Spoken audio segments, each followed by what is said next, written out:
Bismillahir-Rahmanir-Rahim. In the name of Allah, the most merciful, the most beneficent, I would like to begin today's lecture program, which is the third in the series of lecture that will continue until the 15th of September or the 26th of Muharram.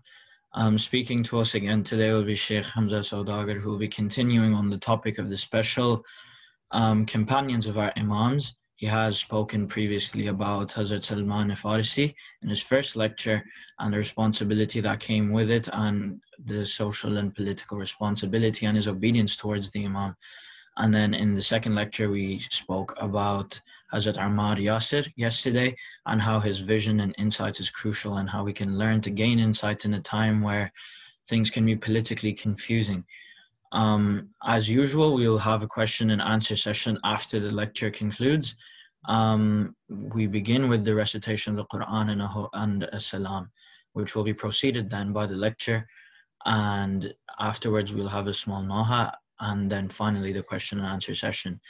If you have any questions that remain from yesterday, I would like you to send them to our host, Babul Ilm Society, and any questions that may arise during the lecture, I would also encourage everyone to send their questions on, so the Shaykh may be able to answer them today. Thank you for being here. And first of all, I would like to invite Brother Hussein Mehdi to come and start us off with the recitation of the Holy Quran. Assalamu alaikum. Wa alaikum assalam. Suratul Ikhlas Makkiyya. Bismillahir Rahmanir Rahim. Qul huwallahu ahad. Allahus samad. Lam yalid wa lam yulad. Wa lam yakul lahu kufuwan ahad. Sadaqallahul Aliyyul Azim.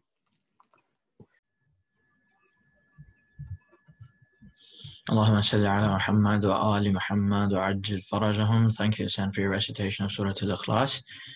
A reaffirmation of the oneness and the tawheed of Allah. Next up, I would like to invite Brother Khurshid Abbas. I don't know why I keep saying Mirza. Khurshid Abbas to come forward and recite the salam for us. Khurshid, maybe. No? Assalamu alaikum. Assalam. Bawaz buland salawat. Allahumma salli ala Muhammad wa ali Muhammad wa ajil farajahum. Salli ala Muhammad wa ali Muhammad wa ajil farajahum.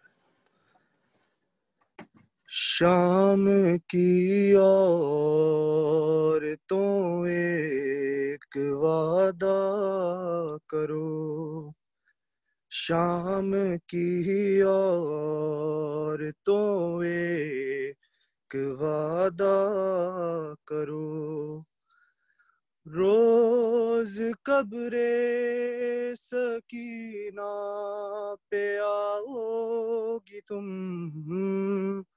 شام کی عورتوں ایک وعدہ کرو، جب تلک لوٹ کر میں نہ آؤں، آ کے شمع جلاؤ گی تم، شام کی عورتوں ایک وعدہ کرو، صورت شاہدیں بے کفن بھی میرے جیسی اسیر محن بھی، خالی کرتے میں مدفون غربت، مثل اصغر رہی بے کفن بھی، کیا کفن کی طرح روز چادر اس لحد پر چڑھاؤ گی تم، شام کی عورتوں ایک وعدہ کرو، ایک یثرب کی تھی شاہزادی، اس کا سب کا تھا عباس غازی، مشق لے کر گیا سوئے دریا اور قبضے میں کر لی ترائی لوریوں میں یہ سچی کہانی روز اس کو سناؤ گی تم شام کی عورتوں ایک وعدہ کرو شام کی عورتوں ایک وعدہ کرو ہم نے زنداں سے پائی رہائی اب بہن پاس ہوگی نہ بھائی بات اتنی سی بس یاد رکھنا میری بچی ہے غم کی ستائی تم نے بازار میں تو ستایا اب نہ اس کو ستاؤ گی تم شام کی عورتوں ایک وعدہ کرو شام کی عورتوں ایک وعدہ کرو روز قبر سکینہ پہ آؤ گی تم شام کی عورتوں ایک وعدہ کرو جب تلک لوٹ کر میں نہ آؤں آ کے شمع جلاؤ گی تم شام کی عورتوں ایک وعدہ کرو آواز بلند صلوات Allahumma salli ala Muhammad wa ali Muhammad wa ajil farajahum. The Masa'ib of Bibi Sakina are truly heart-wrenching, ones that can break even the hardest and most stone-cold of hearts. Because once we pay particular attention to this, not only was she treated like a princess, not only was she this main receiver of Imam Hussein's love, where she would sleep on his chest, and Imam Hussein loved her very openly and visibly. It's the cruel treatment that she received after his martyrdom, where even she would hide her ears, and every dhulm and every oppression and every atrocity was committed upon her. And it shatters your hearts, especially when you go back and you think that it was her grandfather, Imam Ali ibn Abi Talib, who would spend his nights in Kufa carrying sacks of food, feeding the yatama, making, he was the man who would tell the yatim of Kufa, if somebody says you don't have a father, tell them your father is Imam Ali ibn Abi Talib. So Karbala does a great amount to show us, yes, the heroic sacrifice of the Imam, but it also helps us deface these oppressors. It also helps us unmask them and identify them, because even today we can see that these oppressors don't have any regard for children or women or those that are seemingly, according to society, weaker than them. And we can see this in the likes of Yemen, in the oppression that the Palestinians face every day. And without further ado, now I would like to invite Shaykh Hamza Sodagar to continue his series of lectures. And I would also like to remind all of you, any questions that may have been left over from yesterday or any that may arise during the lecture today, please do send them to the host so that we may be able to answer them during the question and answer session proceeding the majlis. Thank you very much, Shaykh. You may begin now if you are here. السلام عليكم ورحمة الله. وعليكم السلام ورحمة الله. أعوذ بالله من الشيطان اللعين الرجيم. بسم الله الرحمن الرحيم. الحمد لله رب العالمين بارئ الخلائق أجمعين باعث الأنبياء والمرسلين ثم الصلاة والسلام على سيدنا ونبينا وحبيب قلوبنا وطبيب نفوسنا وشفيع ذنوبنا أبي القاسم المصطفى محمد وعلى أهل بيته الطيبين الطاهرين المعصومين المكرمين المنتجبين لا سيما بقية الله في الأراضين روحي وأرواح العالمين لتراب مقدمه الفداء ولعنة الله على أعدائهم أجمعين إلى قيام يوم الدين. For the hastening and return of our Imam, let's recite as-salawat. Allahumma salli ala Muhammad wa ali Muhammad wa ajil farajah. Today we would like to discuss a little bit and talk very briefly on the character known as Malik al-Ashtar al-Nakhai. This companion whose heroic chivalry in the battles accompanying Amir al-Mu'mineen are well known to the lovers of Amir al-Mu'mineen, Ali ibn Abi Talib, salamullah alayhi, one whom, unlike the chivalries, but the love of Amir al-Mu'mineen for him, the way he regarded him, he saw him, and mentioned him after his shahada, after his martyrdom, which was a very sad and difficult one, as this brave, great man was martyred in a cowardly way through poison. Amir al-Mu'mineen spoke of him afterwards and described him in ways that are truly cause a person to be envious of such a great figure that Amir al-Mu'mineen describes in such a way. Those words are found in Nahj al-Balagha. There's various aspects of Malik that can be discussed and should be discussed. Let me say a little something about him that is, I believe, less known.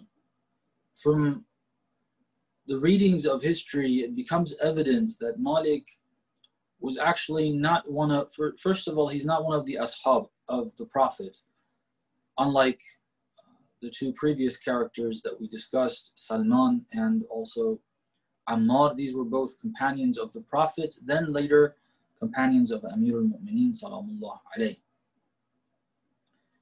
Malik is not a companion of the Prophet. He is referred to as a tabi'i. A tabi'i is a person who has met with and spent time with the companions of the Prophet, but has not himself been or herself been a companion of the Holy Prophet. And he did not live in Medina. Again, unlike Salman and Ammar, who spent time in Medina, Malik didn't spend time in Medina. From the accounts that we have seen, he spent time in Kufa. He lived in Kufa.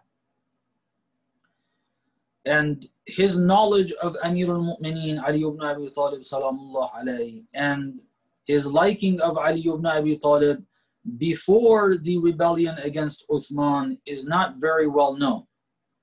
Or in other words, it's not very well documented, so we don't really know to what degree he was aware of such an imam, and to what degree he believed that he needs to be followed. From some of what he has said and done during the rebellion against Uthman, it is clear to at least myself that he was not someone that was aware of the position of Ali ibn Abi Talib in the Ummah of the Prophet after the demise of the Prophet, just like most people were not. They were not made aware. The authorities obviously didn't want to share that. They didn't want people to know that. They didn't want people to believe that. And the companions, one way or another, were told or forced or in whatever other way, did not share the greatness of Amir al-Mu'mineen during that period.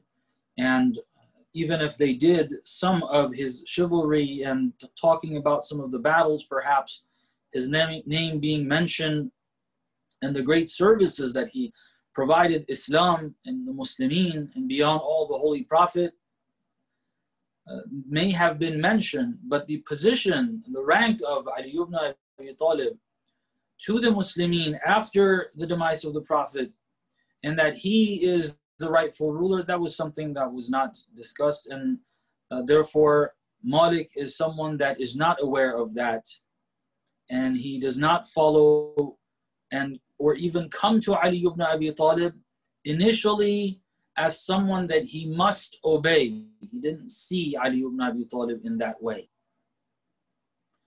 Unlike Salman and Ammar, he's someone that was not as aware.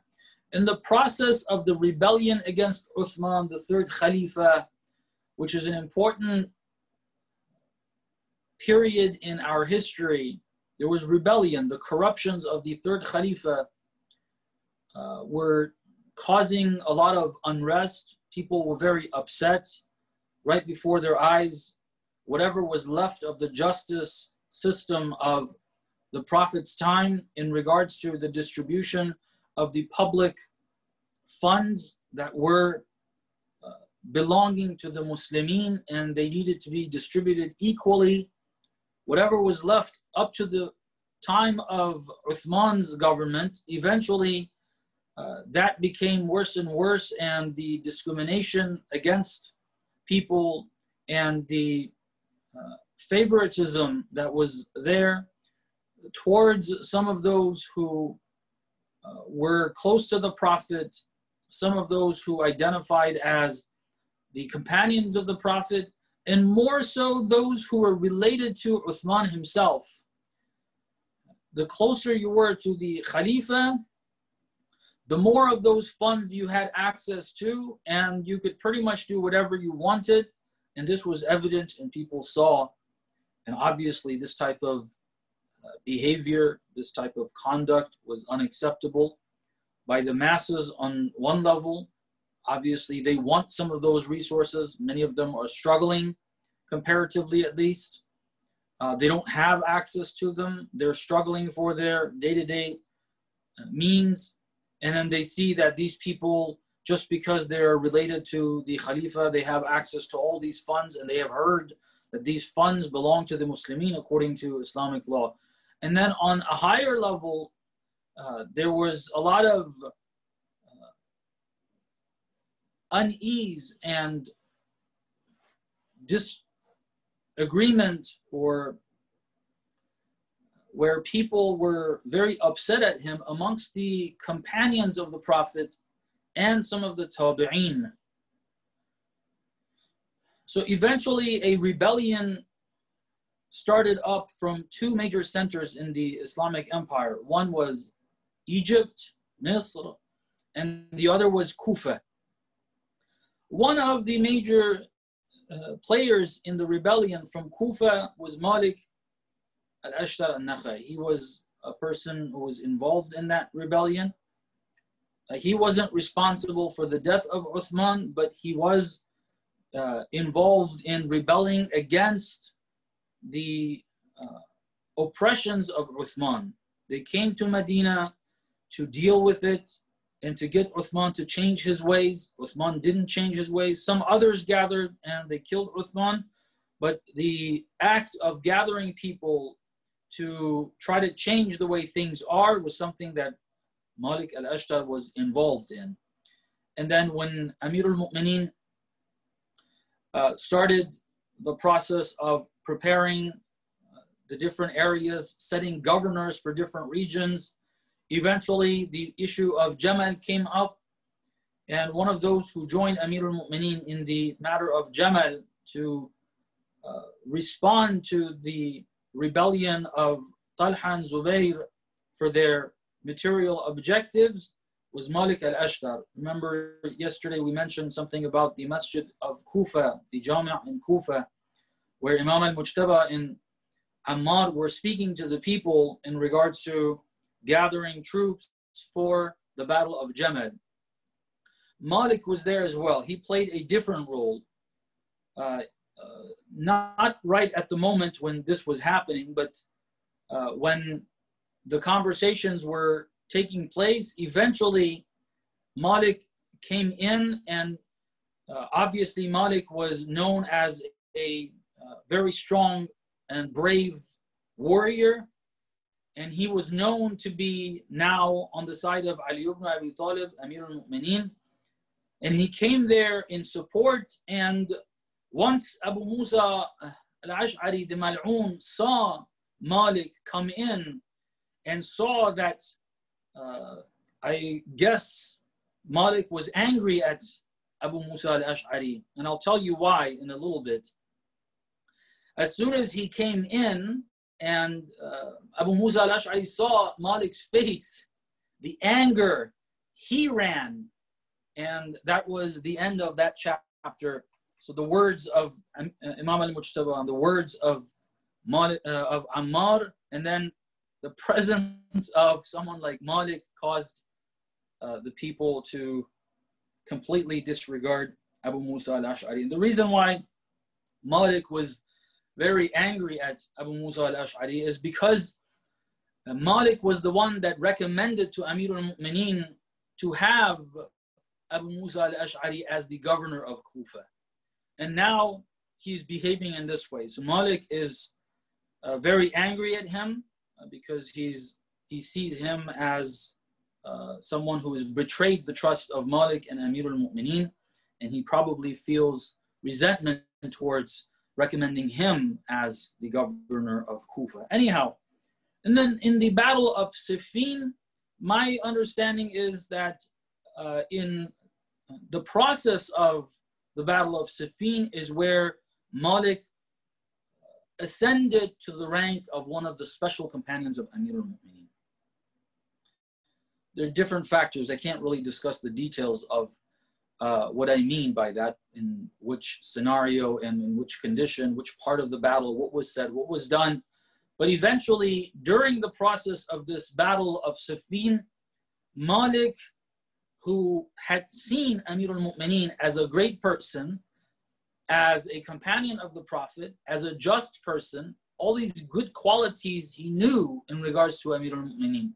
But it seems to me that his understanding of Amir al-Mu'mineen up to that point was simply a normal person with these good qualities. A normal companion, just like anyone else. It's just that he's a little better. He's not after the material gains and the glamour of this material realm. And he acts justly, he's spiritual, all of these things, but an average person. Not someone that whatever he says, you need to obey. Initially, some of the events that took place in the Battle of Siffin tell me that while he respected Amir al-Mu'mineen, he considered him the Khalifa, he went along with him in those battles and so on, he didn't see Ali ibn Abi Talib as someone that he needs to obey in every word he says at that point in the initial stages. But you know, the Battle of Siffin took over 6 months. This was a training ground for Malik. He was trained through the process of this battle, and he came to where he reached that point. And that's the part of what we want to discuss here. Let's see what we can call it in the end as the quality that we find in Malik that is important, and we need to try to take that, learn that, and try to implement that in ourselves, try to develop that in ourselves. It's a very, very important quality. Malik was the leading general of Amir al-Mu'mineen's army. Amir al-Mu'mineen deliberately in Siffin did not send Imam al-Hasan and Imam al-Hussein as generals to fight in the battle. There are reasons, different scholars have identified different reasons from the words of Amir al-Mu'mineen himself, but it's clear that while Imam Hassan and Imam Hussein were there, they were not sent as generals leading the people against Muawiyah for various reasons. The top general that was leading the companions of Amir al-Mu'mineen in the Battle of Siffin against Muawiyah was Malik. The final day of the battle, we've all heard this story. I want to focus on this piece and see what we can understand from it and what we can learn from this great companion. It's a very difficult scene, by the way. To understand it, let me just present it very briefly so we know what scene I'm talking about. Everybody knows this, and that is right before the Qur'ans were set on the spears, what happened was that Malik was advancing towards the tent of Muawiyah. And so they pulled off this trick of putting up the Qur'ans on the spears because they were trying to escape imminent death. Okay, it was coming to that. They were going to get killed. So they looked for some strategy, some tactics, something to pull off and to escape this condition. And that was what they did, and it worked, unfortunately. But at that point, Malik was close, was very close. He had made his way to the tent of Muawiyah. He could see the tent of Muawiyah. This is the scene. We want to, and then obviously everyone knows Amir al-Mu'mineen tells him to come back, and he comes back. There's some details right now I'm not addressing. I'm going to get back to that. But to understand the state of mind that Malik is in, a couple of things need to be considered. One is, this was a very difficult battle. As we said, it took up over 6 months. It doesn't mean 6 months of fighting every single day. They moved to Siffin, which is far away from their hometown. Siffin is somewhere in northern Iraq, east of Syria, somewhere by the border there. If I get the location roughly, this is not a very accurate, I haven't been able to pinpoint exactly where it is. I haven't seen it on the map, but from the descriptions, it's somewhere there. It's not very close to. And the climate is different than Kufa that these people are familiar with. They arrived there, they set up camp, different things have happened. It's taken some time for the battle to begin. The battle has been paused. They had hit the months of Haram, the months that have special respect you cannot fight in. People did not fight during those months, but they stayed there. This getting dragged, the longest battle that was fought during the time of the Holy Prophet was the Battle of Ahzab, and that took a month. It was a month long. This has taken 6 months. They've been away from home, away from family. It's dragged on. People have lost in different smaller battles that have taken place, and then they've stopped, paused, and then re-engaged again. People have lost loved ones. People are complaining about the conditions. As a commander and one of the leading figures of the army of Amir al-Mu'mineen, coming to a victory in these conditions especially is very important.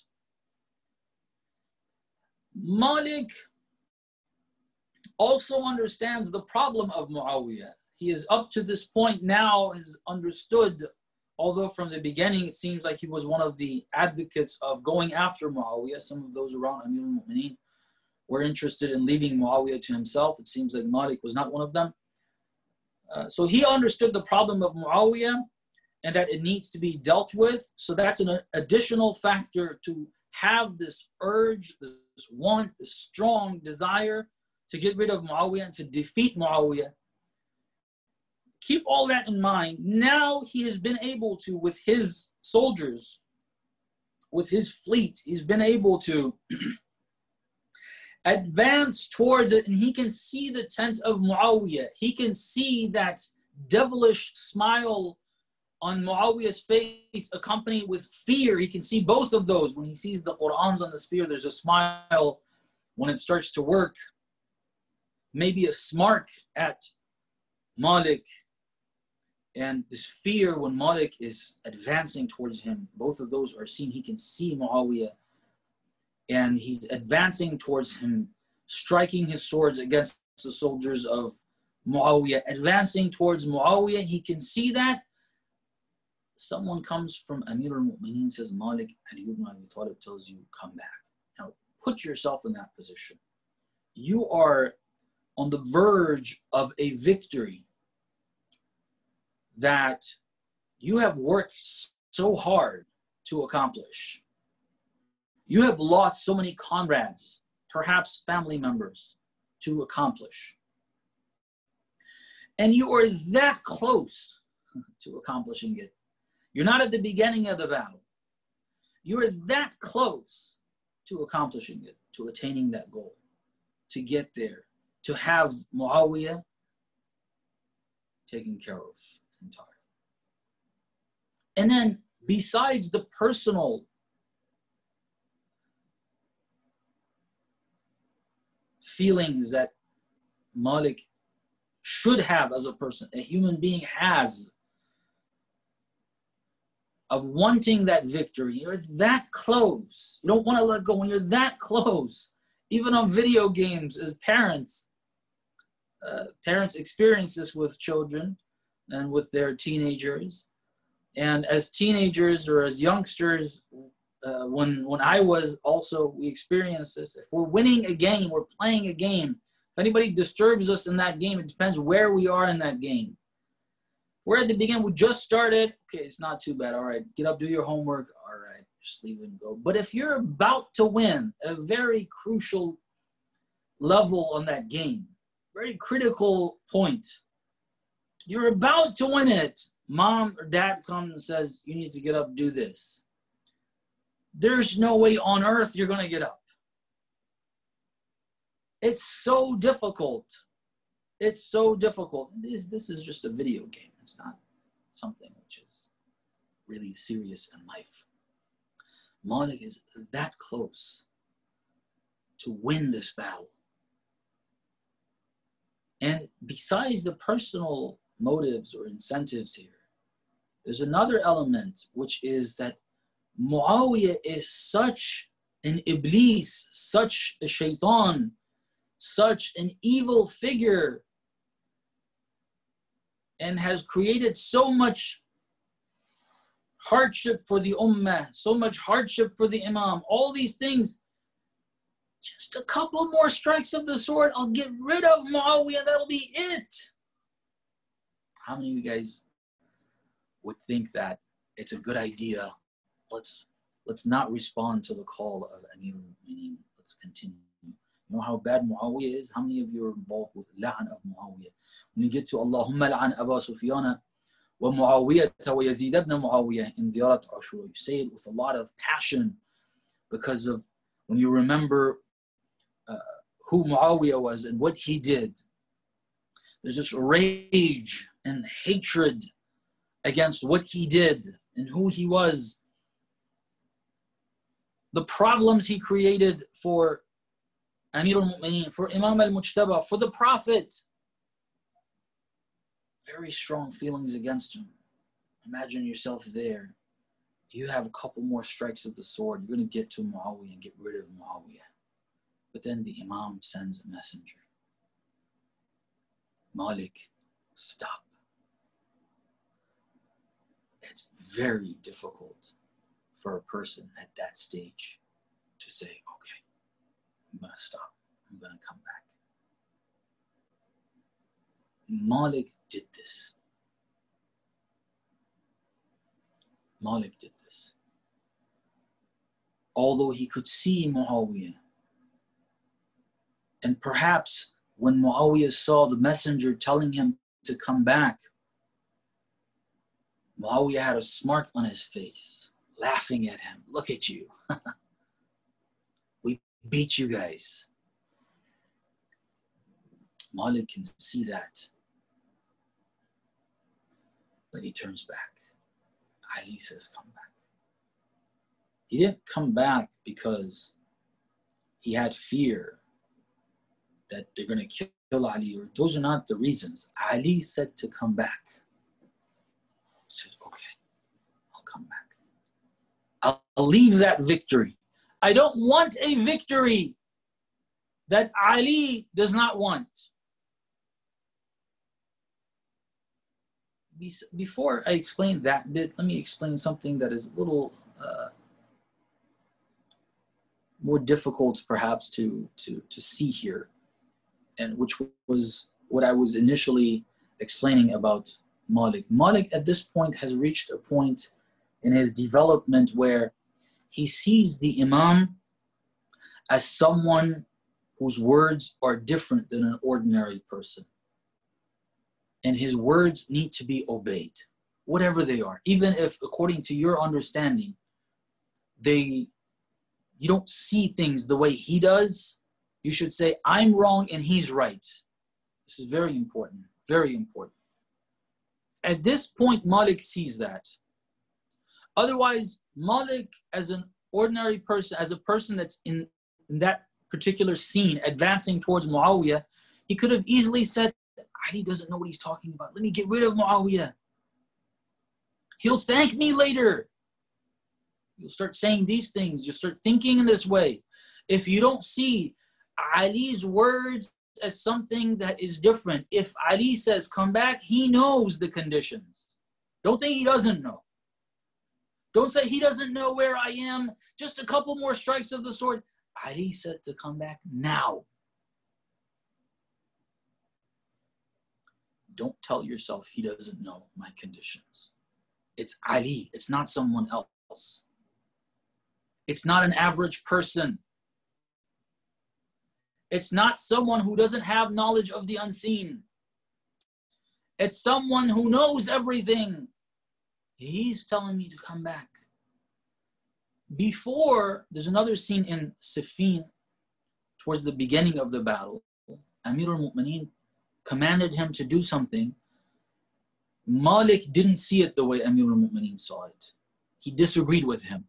And he didn't do what Amir al-Mu'mineen told him. At the initial part of the battle, that's how he saw Ali ibn Abi Talib. But that changed. That changed. This point, he's seeing Ali ibn Abi Talib as someone that whatever he says is right. That's one thing. But then after you identify Ali ibn Abi Talib said what he says is right, but I'm going to lose this battle. I've worked so hard for it. And I'm so close to winning it. Nafs comes in and you don't want to obey the person that you know knows more than you. Malik stepped on his nafs. He said, I don't want a victory that Amir al-Mu'mineen doesn't want. For whatever reason that I don't understand. Ali ibn Abi Talib says, it doesn't matter how close you are to Muawiyah. Come back. Stop fighting. This is not a time to fight. This is a very important lesson for us, brothers and sisters, especially those of us who are involved with the movement, are politically, socially involved. They're activists. They're working hard to accomplish goals that they have identified to be Islamic goals. They're trying to serve the Imam. This is very important for everyone, but especially those. Why? Many times we get involved with these activities. We get involved with activism. We get involved with setting up programs, protests. We don't realize, but the objective changes. The goal changes. The goal isn't really that we want to work for the Imam of our time. The goal isn't really that we want to do what the Imam wants, what Allah subhanahu wa ta'ala wants. What's the sign? One of the signs is that if something comes up, leadership tells us pull back, we're not willing to pull back. We're not willing to pull back. Like, but this, but that, excuses this. We're not willing to pull back. There are times that in a movement, different things happen, different conditions arise and conditions change. And then so the measures that are going to be taken should change. Amir al-Mu'mineen was the one who went for the battle. At this point, he's the one who says, stop. The same one who said, start fighting. We need to go and fight Muawiyah, prepared an army, did all of that, is now saying, stop. The conditions were such that they should have fought, they did fight. The conditions changed. Amir al-Mu'mineen says, now is not the time to fight, even if we're that close. Killing Muawiyah now means nothing. No, stop. don't continue, don't proceed. Conditions change. If we are involved with that activity for even the slightest amount other than for Allah, other than for the Imam of our time, other than obeying the Imam of our time and doing things for him, when those conditions change, we're not willing to stop. The battle, the fight is not for Allah. The battle is for the nafs. Engaging, involving in social activism, in political activism, in going to protests is not Allah. It's the nafs. I like to be involved. I like to be seen. I like to be in the spotlight. Initially, the reason I engaged were good reasons, Islamic reasons. I joined the battle for those reasons. I heard all these great speeches, great talks. I heard of great figures. I've heard of the contemporary figures, whether the scholarly figures like Imam Khomeini or the political activists like Malcolm X, or in other arenas, in the battlefield, some of the great commanders of Islam, Shaykh Hajj Ahmad Mughniya, Qasim Soleimani, we hear Sayyid Hassan Nasrallah, we hear all these great figures and get excited, and we want to get involved with activism, want to do things, want to fight the Taghut, want to fight the enemies of Islam. So we start engaging, make media programs, multimedia programs, clips, Facebook accounts, and start posting all this stuff. Initially, we got involved for what reason? For those things. We heard those great things. We heard of Malik, and what a great asset he was to Amir al-Mu'mineen. We wanted to be like that. Eventually, being the center of attention, being someone that people go to, being someone that accomplishes becomes a goal, and it creeps its way. It doesn't suddenly just present itself where you can recognize, oh, this is something different. No, it creeps its way. It's gradual. It's a gradual process.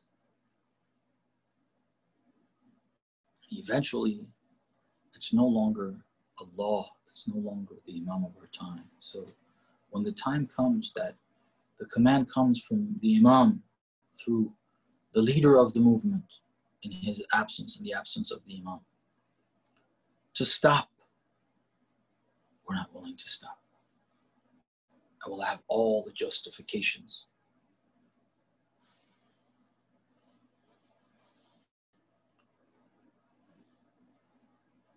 I hope we're able to maintain the sincerity that we have, hopefully, or we had when we started, when we engaged in the path of serving the cause of the Imam of our time, serving Islam. And I hope and pray that more than that, we resemble Malik. Malik made progress. Some of us digress. He made progress. He went from where he didn't have the Imam in mind. He didn't know. He didn't listen to the Imam in that way because he didn't see him in that way.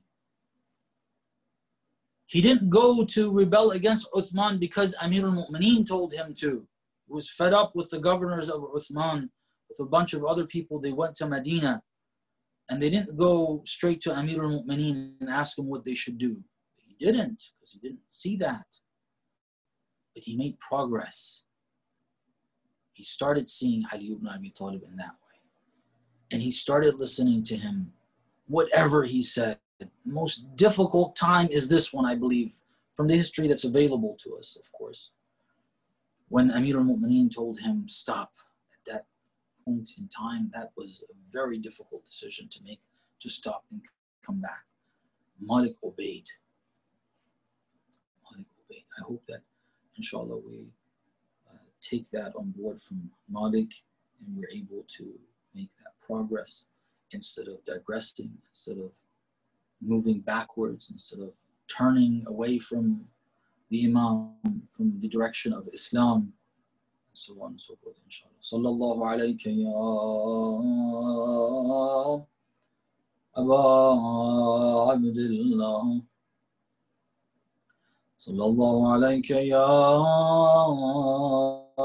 Madlum.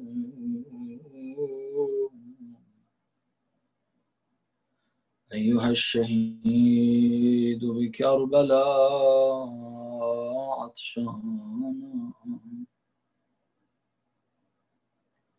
May Allah's peace and blessings be upon you, my beloved Imam al-Hussein.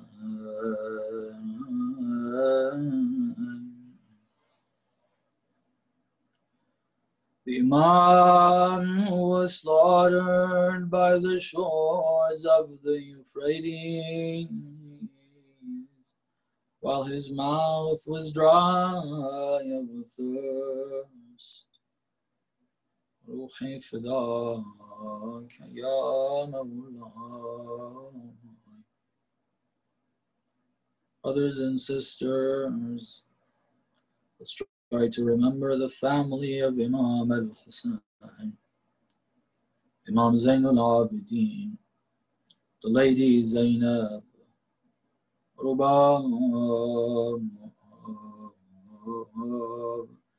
Sakina, the other young ones, all the women and children, all they've seen after the day of Ashra is disrespect and torture. Ya Allah, perhaps one of the most difficult things that the family had to deal with on the way to Sham was not the torture itself, the way they treated the but were the memories of Karbala. Every time the mother of Ali al-Asghar had fluids and felt she had milk to nurse Asghar, the memory of her son, I don't know what she saw with the last time, when the last time was that she saw him. Some say Imam al-Hussein, after Ali al-Asghar was shot in the neck, did not return the baby to the tent. Rather, he went somewhere where the women could not see and buried the child. Or perhaps, according to others, maybe she saw something, and every time she felt she had milk for him,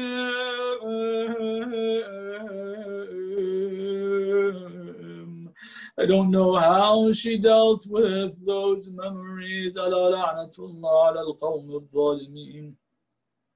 وسيعلم الذين ظلموا أي منقلب ينقلبون يا حسين.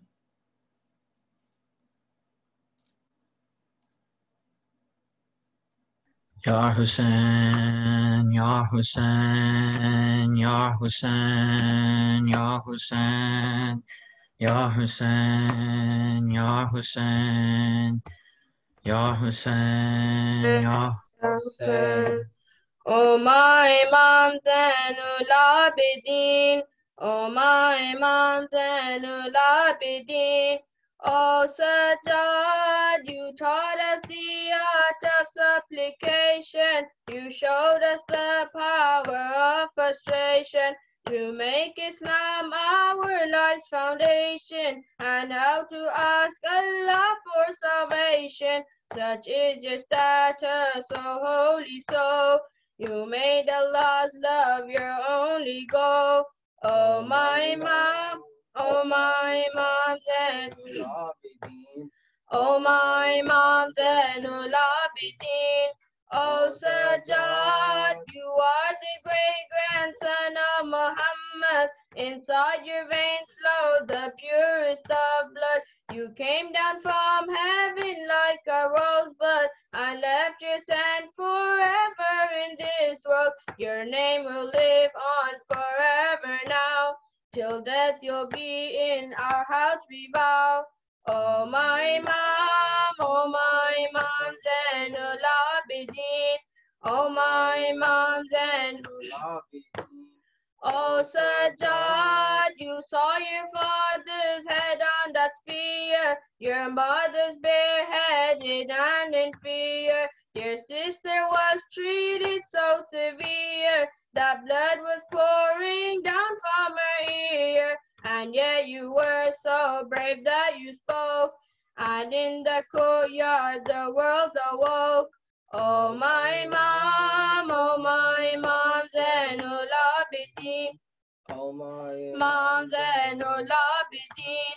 Oh Sajjad, with quaking hands how you dug a small grave, a resting place for Sakina to live. Her shoulders, her shirt covered in blood stains, till end of time that is how she will lay.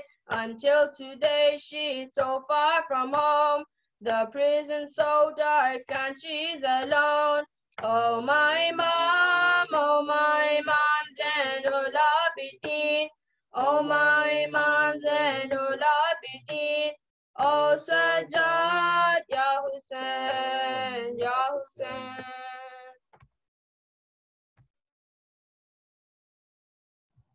Thank you so much, Ayan, for your wonderful recitation of the Noha. Once again, a reminder to us that often after the first 10 days of Muharram, we forget, or not forget as much, but we get so occupied in other aspects of our life, it slips out of our mind that this is when the test of the rest of the Ahlul Bayt began. After the men had sacrificed their lives, laid down their lives to save Islam, to expose the cruelty,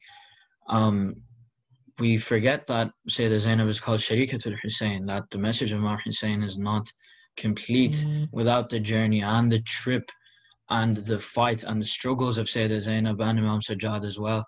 Because upon his return to Medina, when he would cry tears of blood, people would ask him, oh, is shahadat is a virtue, there's a virtue that is present in your family. And he would cry and he would say, there's not Karbala inherently that makes me cry these tears of blood, but the treatment my mother and my sisters and my aunties and the women and the Ahlul Bayt of the Prophet faced at the hands of self-proclaimed Muslimin. So a reminder to myself as much as everyone else to stay connected, to remember that this is still this is still time of musibah on the Ahlul Bayt. I would like to begin again then the question and answer session. Shaykh, if we begin now, I think we'll have plenty of time because we don't have that many questions as of yet. But we shall begin with yesterday's questions, the last of which was related to the ones where they asked you about the faults in the Ummah of Rasulullah. So the last question in that series of questions was, in today's time, how important is it to learn about the behavior of the Ummah in the times of various Imams so that we don't end up being like them? So should we have lectures of series on Ummah of Hazrat Imam Ali alayhi salam, of Imam Hassan alayhi salam, which I suppose like this series sort of does shed light by focusing on certain companions. But that's the question posed to you, Shaykh. Bismillah ar-Rahman ar-Rahim. I think two important things need to happen, or two types of themes need to be discussed, thought first and then discussed beyond just lectures, but really discussed to gain clarity. One is the conditions of the time which partially is what the Ummah did, or the conditions of the Ummah were, both of those areas. There are certain things that are the collective conditions of the Ummah in terms of their mindset, in terms of their qualities of collective understanding, collective insight, collective bravery, or the lack of those, or whatever other quality in a collective way that is. That is part of the conditions. It's not the only part of the condition. The other things about the conditions are those within or without the Ummah that were spearheading a movement against Islam, like the ones who gathered and took what Allah subhanahu wa ta'ala had said after the Prophet is Amir al-Mu'mineen. Who were they exactly? How many were they? What were their incentives? And how were they able to pull it off? When you look at their numbers, which is relatively few as in the leadership of that movement, and then who else played a role in that and why? Understanding all of those are all part of the conditions. Or during the time of the Umayyads, understanding the Umayyads and the rulers, and understanding the Ummah, which is the people. All of that needs to be discussed, and we need to have understandings of that. But besides that whole thing, which is the conditions, another part which is more important, and unfortunately it is less attended to, I believe, I can say, in terms of seriously looking at this and analyzing, is what the Imams did in each of those conditions.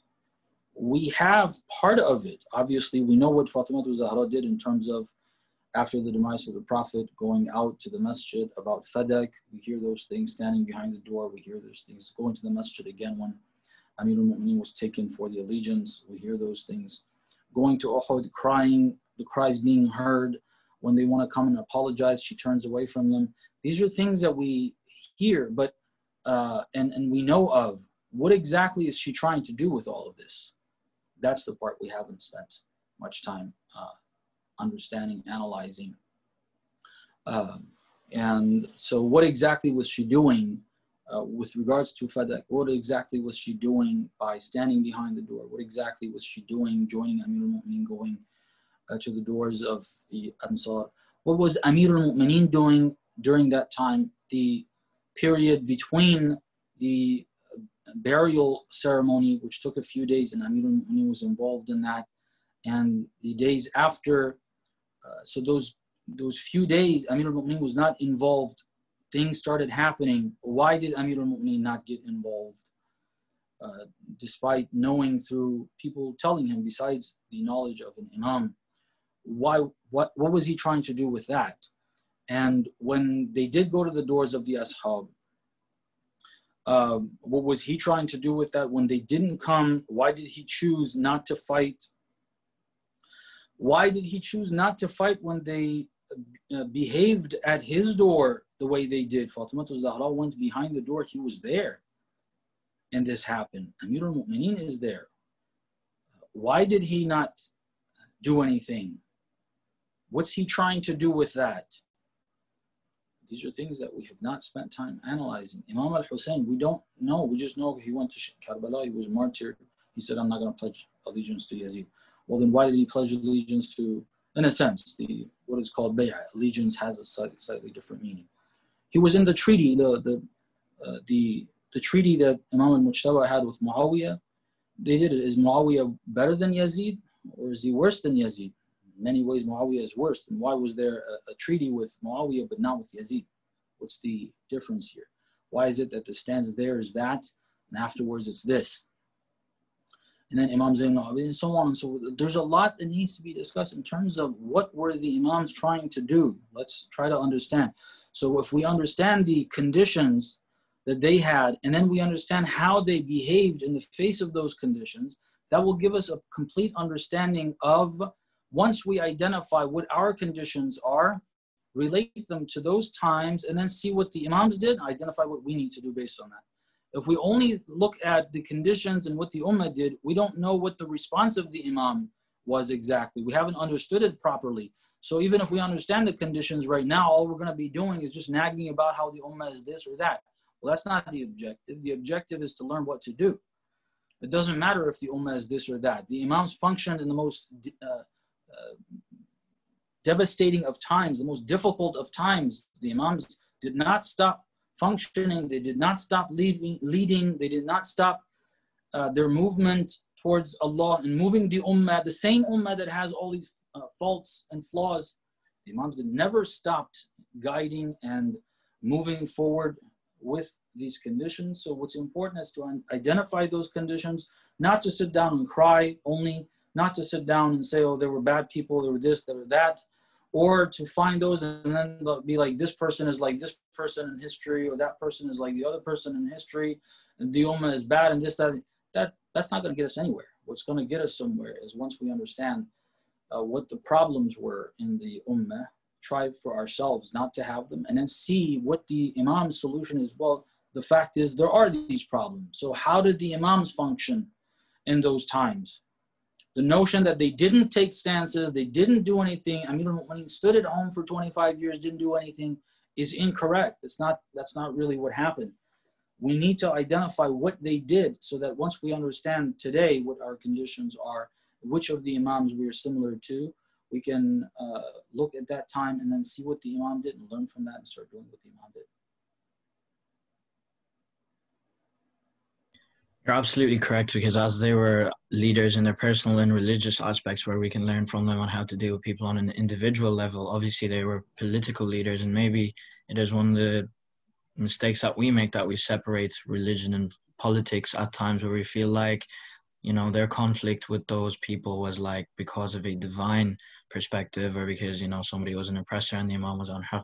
We forget, or we don't seem to learn as much from the political know-how and knowledge of our Imam in order to benefit as much as we can and to relate to our modern times. And which kind of ties into it, the next question that was asked yesterday. It goes to say, serving the cause of the Imam of our time usually has broad meanings. So what is the most important activity youth can get involved in the West to serve the cause of Imam al-Mahdi ajalallahu ta'ala faraja? Or what is the biggest obstacle to the reappearance of the Imam of our time because of us?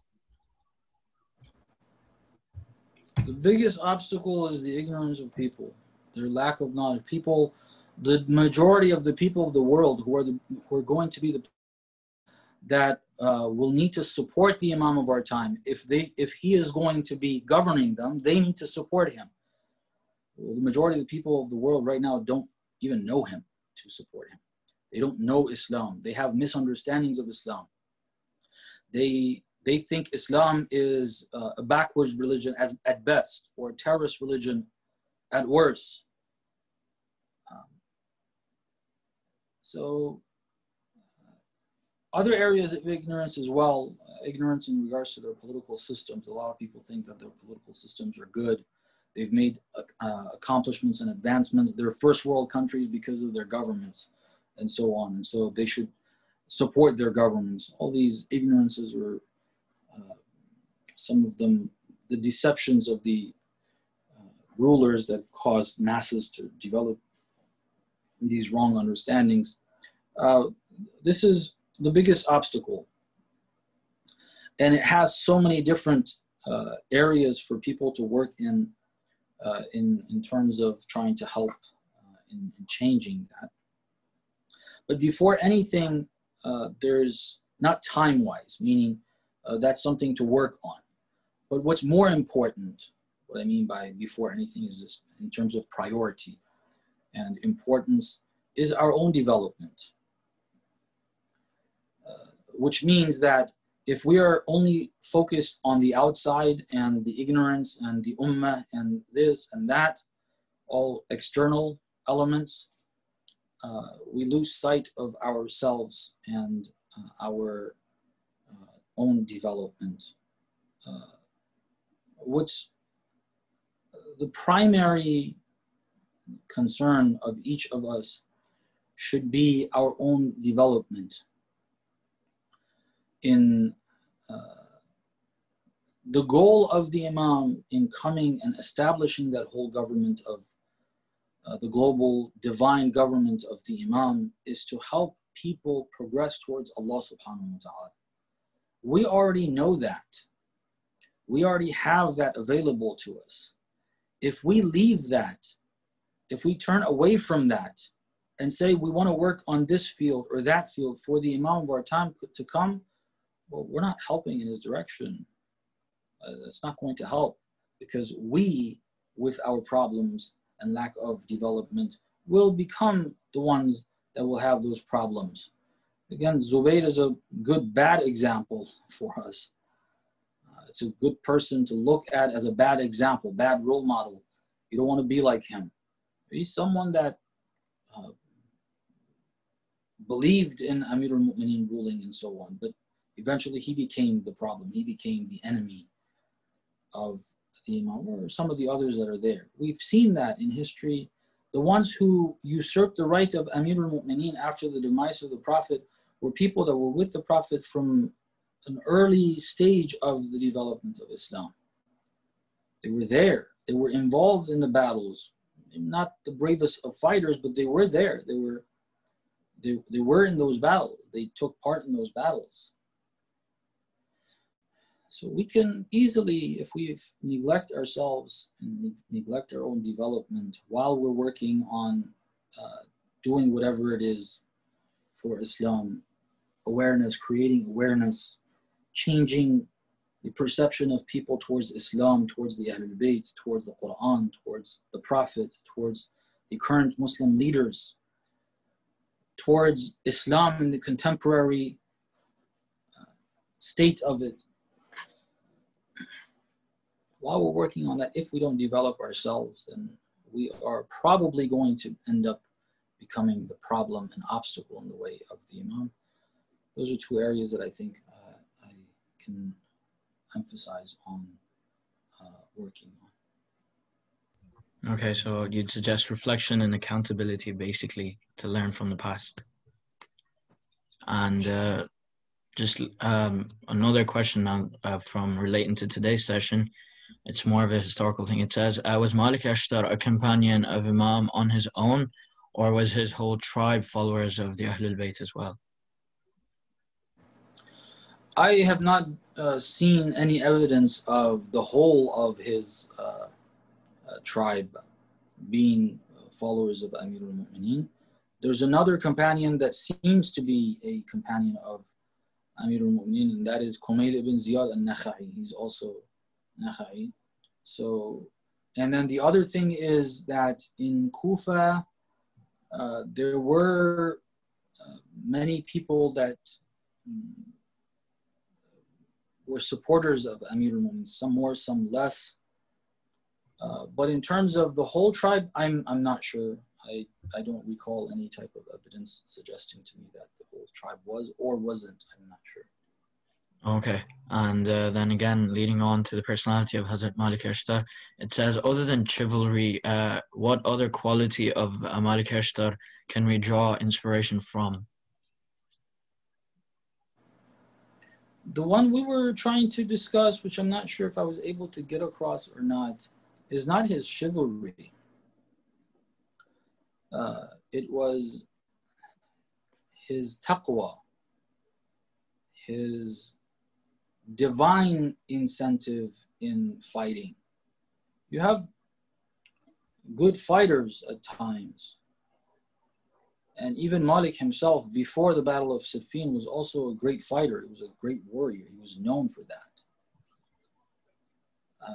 The difference is that at that point in Siffin, he developed into a person who was able to use his skill in the way of Allah and only in the way of Allah, and not be driven by anything but what pleases Allah subhanahu wa ta'ala. That is way more important than his chivalry in the battle. Him returning to Amir al-Mu'mineen because of his taqwa, obeying Amir al-Mu'mineen at that point, that battle that he had to internally fight there and step on his nafs and kill his nafs and say, no, I'm not going to listen to you. I'm going to listen to Ali. I'm going to go back.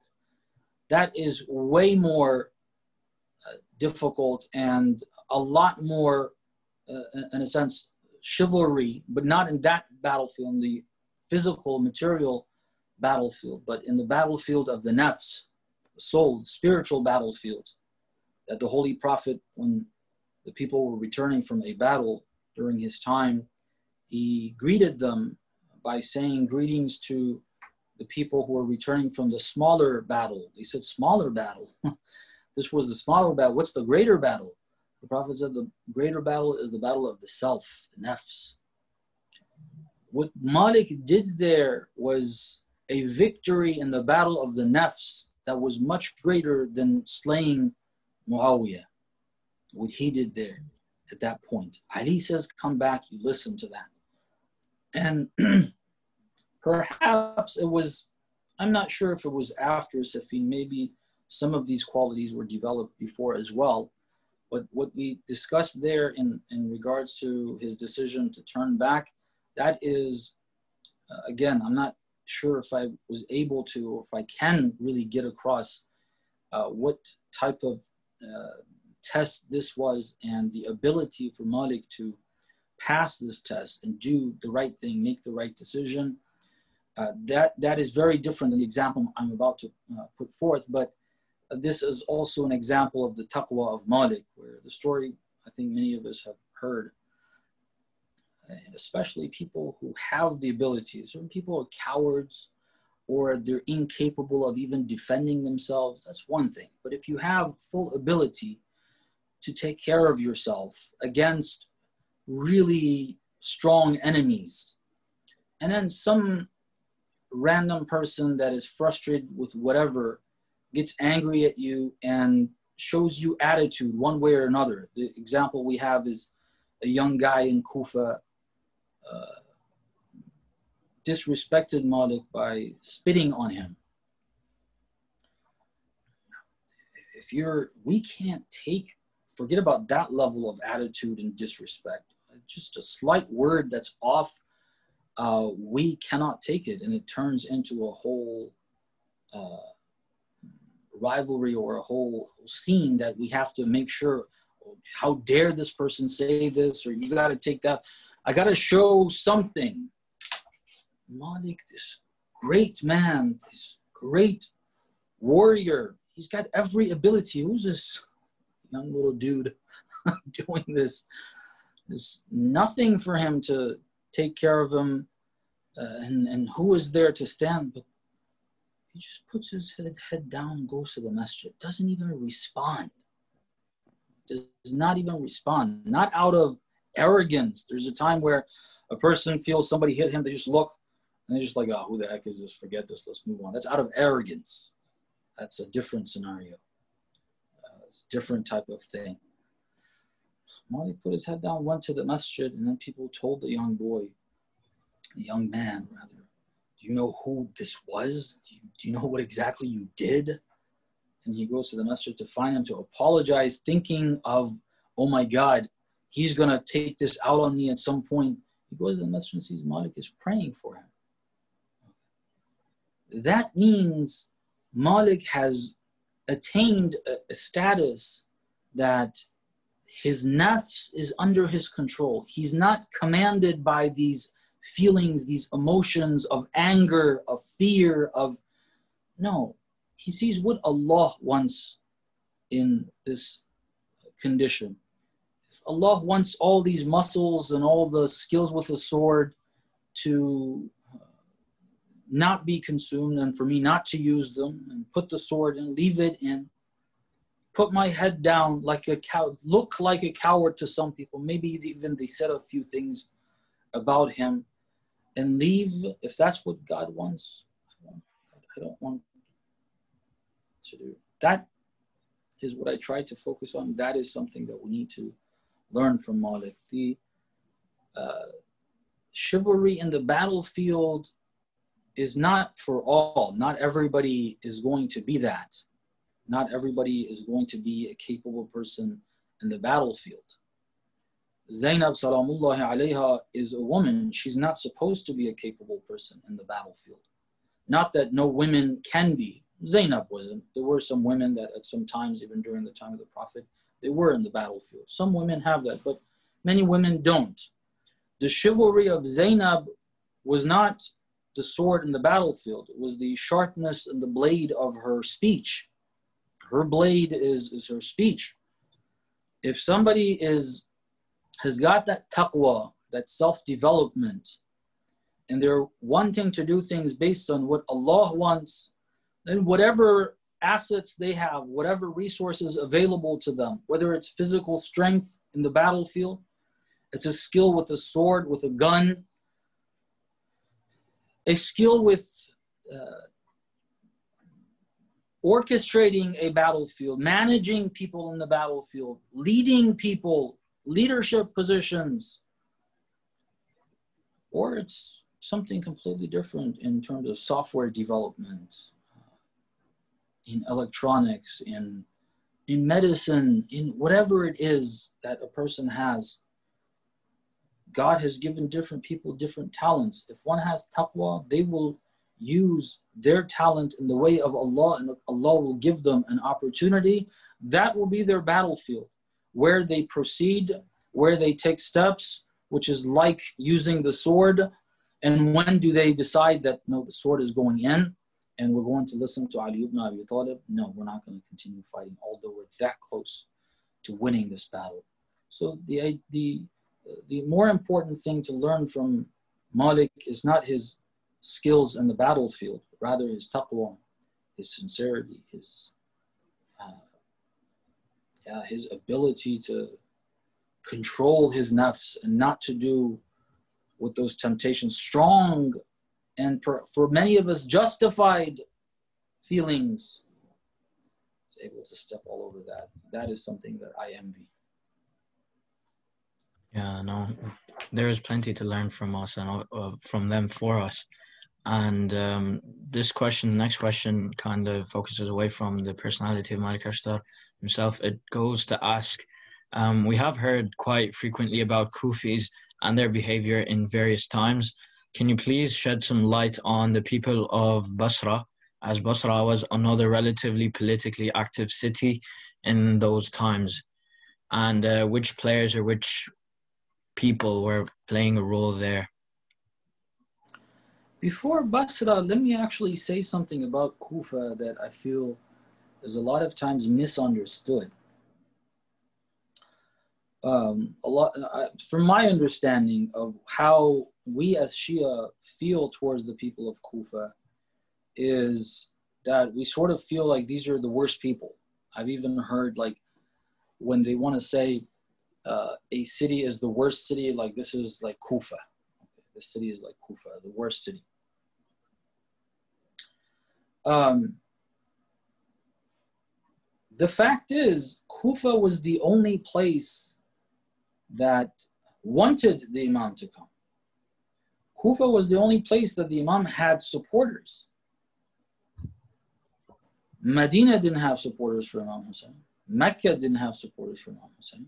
Yemen didn't have supporters for Imam Hussein. Sham didn't have. Egypt didn't have. Nowhere. It was Kufa. When things are said about Kufa, it needs to be understood that these were the best of the people. The problem is, it is expected from you to do A, B, C, and you didn't. And then let's analyze why they didn't. Why? Because once you understand it in that light, then hopefully we are trying to be like the companions of the Imam and people who want the Imam to come. And we need to look at Kufa as an example for us, that if you're claiming that you're waiting for the Imam, if you're wanting for the Imam to come, if out of all the people of the world, you who identify as Shia are the only ones that say to the Imam, please come, remember, the people of Kufa were the only ones that told Imam al-Hussein to come. And look what they did. Make sure you don't make that same mistake. Learn from them. Okay. So we should always remember that Kufa is the only place that was expected to have done anything good. Other places, there was even no expectation. They were all below the standard of Kufa. Kufa was at a standard that it was expected to have behaved differently. So for us, we need to look at that in that way and hopefully learn from that. Basra was actually very similar, although it wasn't the same. In the Battle of Jamal, which was right outside Basra, the Kufans came and supported. Basra was split. When Talha, Zubayr, and Aisha went to Basra, some of the people of Basra, some of the tribes actually supported them. That's why they had a very large army to fight Amir al-Mu'mineen.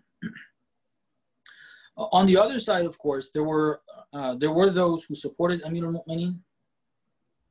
The governor that Amir al-Mu'mineen had appointed for Basra fought against them, and there were those who supported him. And those tribes who went with the rebellion against Amir al-Mu'mineen, they attacked some of the people of Basra, the tribes of Basra, first and foremost. So the city was split. You had those who were not in support of and actually supported the rebellion against Amir al-Mu'mineen. And then there were those who were supporters of Amir al-Mu'mineen. Some of those who lost their lives in support of Amir al-Mu'mineen to try to help guide the other tribes towards Amir al-Mu'mineen when they made the decision to join the opposition and to join the rebellion against Amir al-Mu'mineen. That's roughly the demographics of Basra. In regards to Karbala and that particular incident, Imam al-Hussein wrote a letter to the people of Basra as well. At the time, Ubaydullah ibn Ziyad was actually the governor of Basra. In Kufa, Nu'man ibn Bashir was the governor. Before Yazid sent him to Kufa, Ubaydullah was in Basra. The letter arrived in Basra, and the person that it was sent to thought that this might be a plot from Ubaydullah. He didn't think that this is a real messenger from Imam Hussein. He sent the messenger to Ubaydullah thinking that this is a spy. Then he realized it wasn't. It was actually a messenger. Things panned out really badly over there. The messenger got killed over there, was martyred over there in Basra. Different things happened over there. But people of Basra got wind of this happening. So a number of them got ready to join Imam al-Hussein. And by the time they made it out, the ones who decided to go, by the time they made it out, they got the news that Imam Hussein has been martyred. So we had companions in Basra as well of Imam al-Hussein, those who supported, those who came to join him. But by the time they got out, the battle was over and they didn't get to join the battle. But they were there in spirit, of course. Okay. This next question is more towards an academic side. It says, would you please recommend any books that we can read to learn about the special companions of the various Imams alayhim salam?